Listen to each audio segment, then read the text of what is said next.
the peach basket, which was eye level. We were 40 years ahead of the Celtics with the dunking episode. And then the skating on Walker's Pond with hand-me-down skates, which were either too small or too big. And the fascinating and thrilling thing was getting your skates on down at Watertown Square Wharf and skating, believe it or not, all the way into MIT. I never did, but other skaters did. And you could skate all the way back, and you'd be freezing. Don became a great skater and a great hockey player. I went to basketball. And I do have to, I don't want to take any credit away from my brother, but we did have a lot of fun on we'd call them the races around the block, when I had an Uncle Vinny who would come up, and he'd sit down on the front steps and he'd say, all right, let's see who's the fastest around the block, and we'll give you a penny. In those days, the penny was quite a bit. And Don would run one way up Pier Street, and I'd run the other way, north and south, and we'd go around the block and Prescott Street and Pier Street and come back, and it usually was a photo finish. And I'm sure you're going to say that I usually won, but no. This is one thing that I could never catch my brother. This guy was lightning all his life, you know. This all migrated into baseball, like Tony mentioned. We loved baseball. We played 7 days a week, morning, noon, and night. And we had our own team. We called it the West End Cubs. We used taped up baseballs, broken, repaired bats. You could get any glove you could get your hands on. And we traveled all around Watertown, scheduling our own games.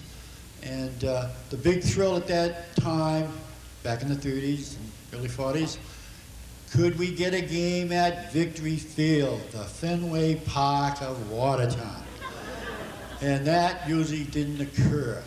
And I'll always remember, and Tony, I'm sure can remember this too, they had the Mossman brothers over there at Victory Field.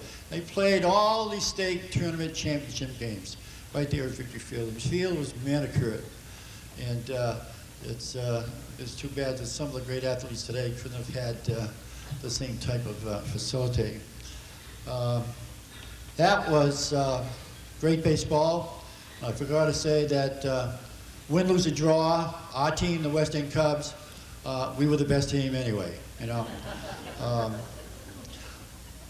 Then that migrated, and I began really my athletic career, which for the next 20 years took me through high school, the service, and college. And I enjoyed playing a lot of ball, and I wouldn't take those days or give those days away for anything. I am very fond of the memories of the competition, the talent, the level of performance, and I think most importantly, as Mark Kazoshian pointed out in his speech, the camaraderie of playing with teammates. I also, without the expertise of good coaching, I couldn't have played at the level I did play at. I will mention just a few coaches. My first coach that I remember was Hob McGuire from Knights of Columbus. And I played a lot of ball for Hob. Hob was a great guy. And then my favorite coach was, I hate to say this, but we all called him Dirty Dan Sullivan. And he was a toughie. But I learned more ball from him than any other coach I ever played for. And then, of course, Joe Murphy was a great coach, Cy Ellis. And Jimmy Yerodikin is here, and he'll get a kick out of this because for 3 years I played basketball for Irving Keene, and the popular expression was 5 to 4 to 3 to 2 to 1. And that was the fast break play that we practiced incessantly every day. I don't want to keep you here, and I can see Bobby Norton getting a little itchy there. But I'd like to refer to my notes. The 37 years of service to the town of Watertown was a very rewarding and memorable experience. I enjoyed immensely the opportunity to serve 6 years on the Watertown School Committee. Being a part of the educational process to adopt and approve policies to ensure the very best for all was a very worthwhile and beneficial experience for me. I enjoyed even more the 7 years as our second recreation director for the town of Watertown. This was a period which I think was important to me, at least it fascinated me, following World War II, when volunteers, coaches, sponsors, parents, and the town fathers gave their time unselfishly to growing programs such as Little League, Babe Ruth, and the American Legion Baseball, Pop Warner, Youth Hockey, the Ryan Skating Arena and Rink, the Boys Club, the Gridiron Club, the Boosters Club, and just recently, Youth Soccer, and I'm sure many more. But to me, that fascinated me because Watertown really and truly gave and worked hard, gave a lot and worked very, very hard for the youth of Watertown. The Recreation Commission and the Recreation Department worked hand in hand with all these groups. And we can be proud of that department today and proud of Mr. Sullivan and the nice job he does with it. My tenure as a teacher and coach was a very happy, challenging and productive years. I will always be especially grateful to all my colleagues for their assistance, support, and loyalty.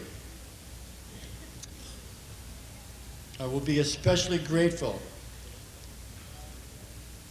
I'll say it again.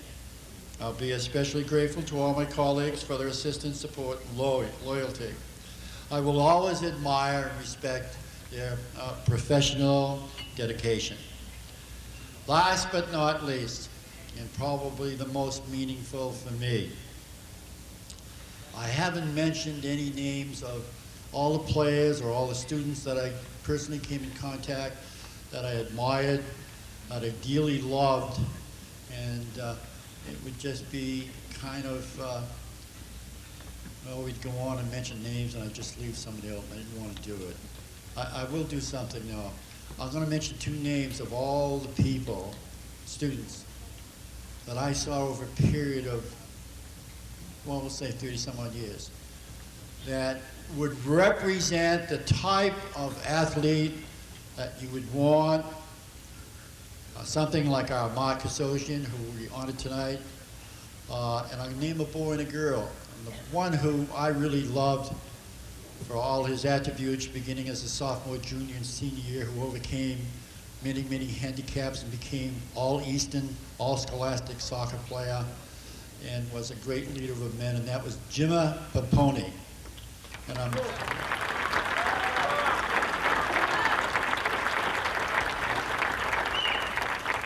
now, if I mentioned, Jimma was a soccer player, and honestly, I could go down and name 30 or 40 more, but I'll leave it with Jimma as far as representing all the players that played for me.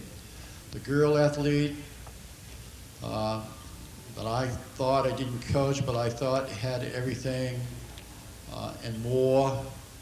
Certainly she could play any type of sport. She proved it in her achievements, and that was Kathy Gooden.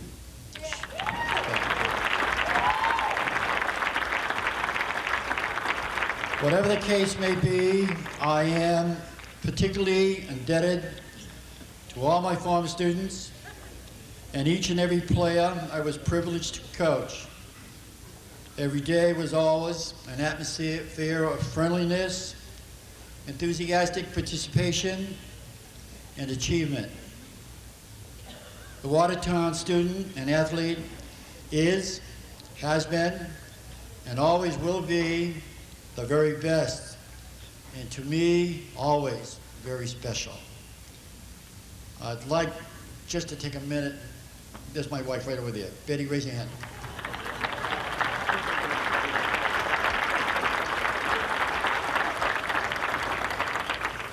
And all my children and my daughters, just raise your hand, guys. Okay.